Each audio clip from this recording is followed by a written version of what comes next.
Cara, eu acho que as urnas foram fraudadas mesmo. Eu acho que, na real, o Lula foi eleito no primeiro turno. É polêmico dizer o óbvio, mas assim, chega a ser inocência pensar que as urnas precisaram ser fraudadas no Brasil pro Lula ganhar. Surpreende ainda que tenha tanta gente pensando que o país onde a MC Pipoquinha é tratada como deusa, enquanto várias professoras que deram a vida pra proteger os seus alunos em atentados são esquecidas, não elegeu mesmo um condenado por corrupção em todas as instâncias. Cara, o país onde o bandido sai primeiro da audiência de custódia que é o policial, o país onde todo caminhão que tomba é saqueado, o país onde as pessoas não podem ver um erro numa promoção de uma empresa que já querem tirar proveito, o país onde o fulano vai na Zara só pra ficar procurando preço em euro pra levar a roupa de graça, não tem a mínima chance de dar certo. Metade do Brasil realmente mereceu o Lula, bicho. Lula é o pai dos pobres mesmo, mas é aquele pai que chega bêbado em casa, bate na mulher, xinga os filhos, gasta todas as economias de casa pra comprar pinga e quando é preso ainda chama a esposa de louca. O Brasil é a eterna mulher de malandro, né? Então o PT se elegeu em 2003, se elegeu em 2006,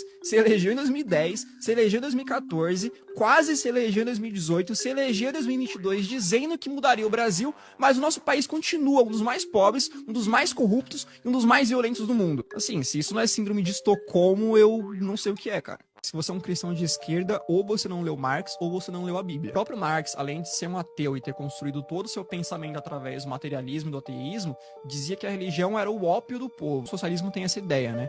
De que a religião, principalmente o cristianismo, é uma arma que a burguesia encontra para manipular a tal classe trabalhadora e fazê-la acreditar numa busca constante e idealizada pela felicidade, além de servir para manter os mais pobres obedientes. Essa é a tese dessa galera. Os preceitos de não matarás e não roubarás, que são muito caros para nós cristãos, não passam de conceitos deturpados de bondade para essa galera. Não à toa, por exemplo, o Lenin tinha vários ensinamentos de matar, de usar o terror como arma política, de usar o terror e a morte como arma revolucionária. Marx dizia abertamente que a família, um valor muito caro também importante para todos os cristãos presente na Bíblia, era uma instituição capitalista e opressora que deveria ser destruída. Todos os países onde a esquerda avançou, seja com governos progressistas ou de fato com revoluções, perseguiu de alguma forma católicos e evangélicos. Basta ver o que está acontecendo agora, infelizmente, na Nicarágua, onde um grupo de freiras brasileiras, por exemplo, foi expulso do país depois a milícia do Daniel Ortega, aliado do Lula, entrar invadindo e destruindo a igreja delas. Além de não fazer sentido ser cristão e socialista por causa da própria teoria marxista,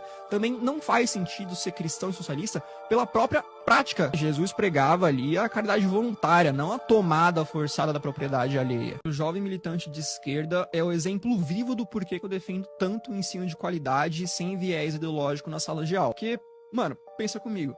Se uma criança tem aula de português sem propaganda ideológica, ela cresce sabendo que ele já é um pronome neutro e que ele não passa de um delírio de militante carente por atenção. Se uma criança tem aula de educação financeira, ela cresce sabendo que dinheiro não dá em árvore e que só enriquece quem trabalha, administra bem o próprio dinheiro e que não vai ser nenhum político caridoso que vai tirar ela da lama. Só aí com essas duas coisas, o picanheiro da república vai perder uns 10 milhões de votos, pelo menos. Se uma criança tem aula de ciências e não uma cartilha ideológica, ela aprende que mesmo se você se mutilar e chilicar muito no Twitter, você vai continuar sendo um homem biológico ou uma mulher biológica, e que no final só existem dois gêneros, feminino e masculino. Se uma criança tem aula de matemática e não uma aula de afromatemática, sei lá o que é isso, ela vai saber que a economia não é um jogo de soma zero e que os bilionários não são os culpados pela miséria no mundo. Se uma criança tem uma aula de história de verdade e não um palanque ideológico no lugar da lousa, ela cresce sabendo, por exemplo, que países socialistas, todos eles terminaram da mesma forma, com genocídio, com fome, com ditadura e com morte. E se crescer homossexual, não vai usar a camisa do assassino de homossexuais Che Guevara.